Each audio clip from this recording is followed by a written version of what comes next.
PGA has misused his post as PGA to impose and dictate on the member states the Qatari and Saudi agendas,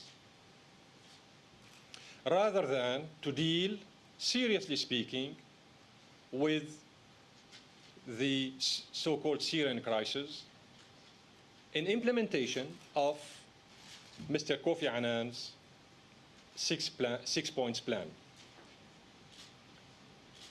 The PGA has exercised today a kind of media terrorism on the member states. Those who attend the meetings in Istanbul and elsewhere are all being manipulated by the petrodollars as well as by some Western capitals, and are all encouraged not to engage in the national dialogue, not to give up their weapons, and not to observe the deadline set up by Mr. Kofi Annan for April the 10th to stop the violence and get on board of the national dialogue. So we have a problem here. We have a dilemma. Qatar, Saudi Arabia, and Turkey asked the Syrian external opposition wing outside during the meeting in Istanbul. They asked them not to engage in the dialogue, not to give up their weapons, and they provided them financial assistance as well as military assistance. They even, and here I am referring to Qatar, Saudi Arabia, and Turkey, they even told the members of the so-called Free Syrian Army that they will provide them with monthly basis salaries.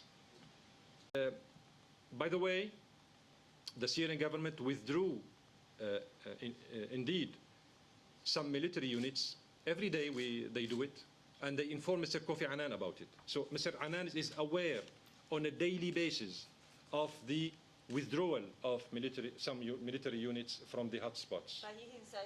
The Syrian government is committed to making the mission of Kofi Annan a successful one.